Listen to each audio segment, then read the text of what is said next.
जय हिंद। आज हम बात करेंगे हैबरवीट से अमोनिया का निर्माण कैसे किया जाता है। ये मेथड काफ़ी ज़्यादा उपयोग किया जाता है, ठीक है। और ये जो है पेपर में लगभग 6 नंबर का आपका देख के तौर पे ये क्वेश्चन जरूर बन के आता है, तो आप लोग इसको ध्यान से पढ़ लेंगे तो आपको 6 नंबर केमिस्ट्री में कहीं नहीं जाएगा, ठीक है। ये केमिस्ट्री क्लास 12 का यूपी बोर्ड का सिलेबस है, लेकिन अगर देखा जाए तो हर किसी एक तरह से बोर्ड में ये जो टॉपिक है ये दिया जाता है कि हैबर मेथड से हम अमोनिया का निर्माण कैसे करते हैं, और इसमें ज़्यादा से ज़्यादा मात्रा में अमोनिया बन के आती है, ठीक है। बहुत ही आसान प्रक्रम में और बहुत ही आसान भाषा में इस चीज़ को हम समझेंगे, ठीक है। इससे पहले अगर आप हमारे चैनल पे नए हैं तो चैनल को आप लोग जरूर सब्सक्राइब कर लीजिए, और वीडियो अच्छी लगती है तो लाइक जरूर कीजिएगा, ठीक है। आइए हम लोग इसको स्टार्ट करते हैं। देखिए, हैबरविद से अमोनिया का निर्माण। हैबरविद क्या होता है?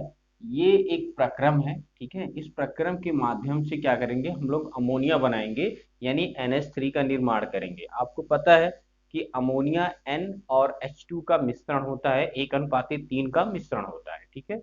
और नॉर्मली तौर पे जो है अमोनिया बनाने के लिए कई सारे प्रोसेस जो है आप यूज कर सकते हैं, लेकिन हैबर निर्माण जो है हैबरविद बहुत ज़्यादा उपयोगी तौर पे साबित होती है। इसलिए बोर्ड एग्जाम में ये तो आपका 6 से 7 नंबर आपका फिक्स होता है। अगर कोई बच्चा इसको बना लेता है चित्र के अनुसार, अगर उसको चित्र समझ में आ जाता है, उसकी पूरा मेथड समझ में आ जाता है, तो उसको कहीं दिक्कत नहीं होती है, वो आसानी से जो है पेपर में लिख के आ सकता है, ठीक है।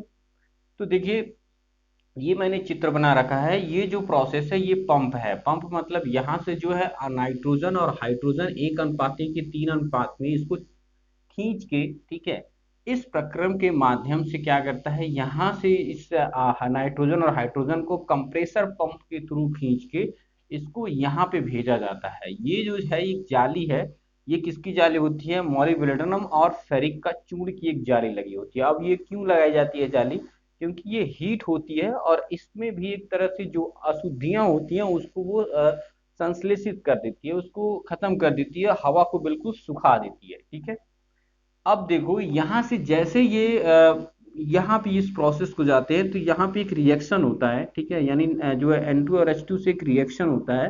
होने के बाद ये जो है इस माध्यम से, इस रास्ते के माध्यम से एक और यहाँ पे नीचे एक पाइप लगाई होती है।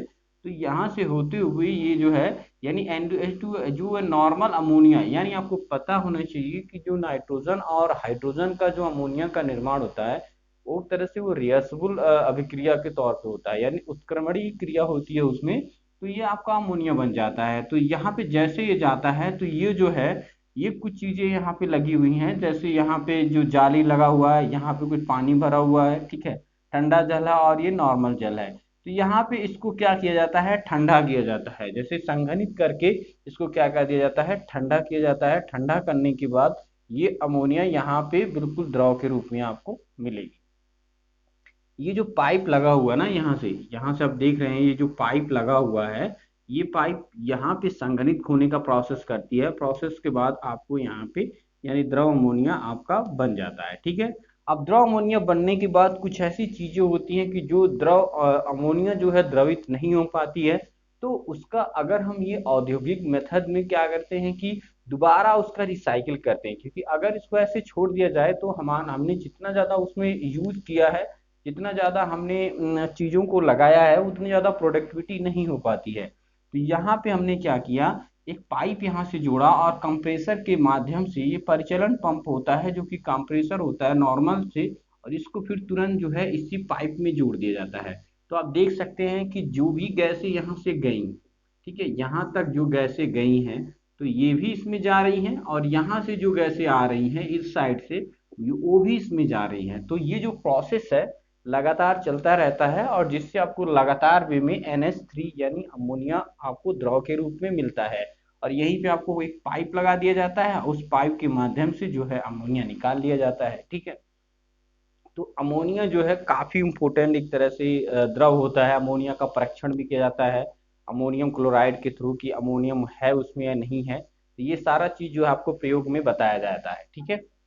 तो देखिए, इसकी कुछ क्रियाओं के बारे में हम समझेंगे, अमोनिया कैसे इसमें काम करती है, क्या क्या इसमें चीजें हो सकती है। तो पहले हम सिद्धांत समझेंगे कि नाइट्रोजन तथा हाइड्रोजन से अमोनिया का संश्लेषण, नाइट्रोजन और हाइड्रोजन से अमोनिया का संश्लेषण कैसे किया जाता है।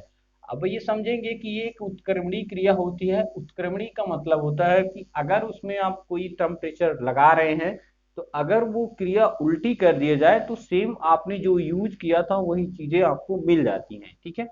तो यहाँ पे देखिए रिएक्शन हमने कराया है, N2 गैस है प्लस 3H2 यानी 1:3 के अनुपात में आपको मिश्रण करना है। उत्क्रमणीय क्रिया करते हैं तो देखिए 2NH3 आपका रिएक्शन बन जाता है, ठीक है, यानी आपका अमोनिया बन जाता है। ये गैस के फॉर्म में रहता है और यहाँ से कुछ ऊर्जा आपको बाहर निकलती है, यानी 90 किलो जूल जो है ऊर्जा बाहर निकलती है। इसलिए आप इसको ऊष्मा क्षेपी अभिक्रिया बोल सकते हैं, ना कि ऊष्मा शोषी अभिक्रिया। ये ऊष्मा को बाहर निकालती है, इसलिए इसको हम ऊष्मा क्षेपी अभिक्रिया भी बोलते हैं। अब अनुकूल परिस्थिति क्या होनी चाहिए, मतलब आपको ये जो प्रोसेस है करने के लिए क्या क्या चीजें की आवश्यकता होनी चाहिए। तो देखो जो टेम्परेचर होना चाहिए वो लगभग 700 केल्विन होना चाहिए, मतलब एक बहुत ही भारी भरकम आपको टेम्परेचर की रिक्वायरमेंट होती है। तो जो टेम्परेचर होना चाहिए वो टेम्परेचर क्यों जरूरी होता है, क्योंकि जो अन्य वायु होती हैं उसको सोखने के लिए, ऐसा है कि वायु वायु में कई सारी वायु मिली होती हैं। तो जो उस वायु में मिली हुई जो वायु होती है उसको सोखने के लिए आपको 700 केल्विन का टेम्परेचर रखना होगा। जो वायुमंडलीय दाब होना चाहिए वो 200 वायुमंडलीय दाब आपका पास होना चाहिए, तब जाके ये क्रिया जो है संपन्न होती है।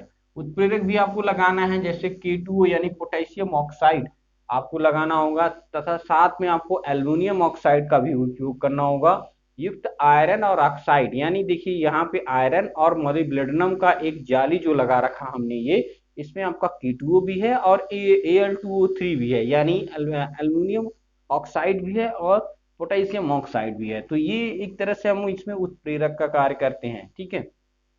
यहाँ तक आपको समझ में आ गया कि हमने इसमें क्या क्या यूज किया और कैसे हम इसको आगे संपन्न कर सकते हैं, ठीक है। अमोनिया की अधिक मात्रा के लिए आपको ये भी ध्यान देना होगा कि इसमें और भी चीजें हम क्यों प्रयोग करते हैं, आवश्यक चीजें, ठीक है। यह एक ऊष्माक्षेपी अभिक्रिया है, इसमें आयतन में कमी होती है, ठीक है। मतलब आप जितना यहाँ पे यूज करेंगे, आप ध्यान देना कि जब भी ऊष्मा बाहर निकलती है तो उन तत्वों के आयतन में आपको कमी मिलती है, लेकिन जब ऊष्मा शोषी होती है तो उसमें आयतन में वृद्धि होती है, ठीक है। तो यहाँ पे ऊष्माक्षेपी अभिक्रिया है जिसमें इसके आयतन में क्या होगी, कमी होगी। तो लासा तेली एक साइंटिस्ट थे, उसके अनुसार बताया गया है कि अगर कम ताप तथा उच्च दाब पर NH3 अधिक मात्रा में बनेगी। अगर आप टेम्परेचर कम कर देते हैं और टेम्परेचर कम कर देते हैं और प्रेशर आप बढ़ा देते हैं तो आपको जो प्रोडक्टिविटी की मात्रा जो होती है वो बढ़ने लगती है, बढ़ जाएगी। लेकिन उस केस में एक चीज होगी कि जो अभिक्रिया होती है वो बहुत धीरे धीरे होती है। तो अगर मान लीजिए अभिक्रिया धीरे धीरे होगी तब भी तो प्रोडक्टिविटी आपके हैम्पर होगी। तो आपको क्या करना होगा, यहाँ पे आपको उत्प्रेरक का प्रयोग करते हैं हम लोग। उत्प्रेरक आपको जैसे यहाँ पे हमने बताया कि उत्प्रेरक आप फेरिक हो गया या आपका मोलिब्डेनम हो गया, किसकी उपस्थिति में, आपका A2 यानी K2 एंड Al2O3 के रूप में आपको यहाँ पे उपयोग करना है। तो ये चीजें आपको ध्यान देने वाली हैं, तभी आप जो है अमोनिया बना सकते हैं। और हैबर मेथड का जो ये चित्र है आप अपने दिमाग में बैठा लीजिए कि किस तरह से आपको बनाना है। इसको आप दो प्रोसेस में लिख सकते हैं, एक तो आपका पंप वाला प्रोसेस हो गया, एक चीज ध्यान दीजिए, एक आपका पंप वाला प्रोसेस हो गया, एक आपका यहाँ पे उत्प्रेरक यानी शोषित वाला पंप हो गया, और एक आपका इसको संघनित करने का प्रोसेस हो गया। तो तीन प्रोसेस में अगर आप अमोनिया वाला चित्र बनाते हैं हैबर मेथड से तो आप आसानी से इसको सीख सकते हैं, ठीक है। अब देखिए इसका गुणधर्म के बारे में जान लेते हैं। गुणधर्म क्या होता है अमोनिया का।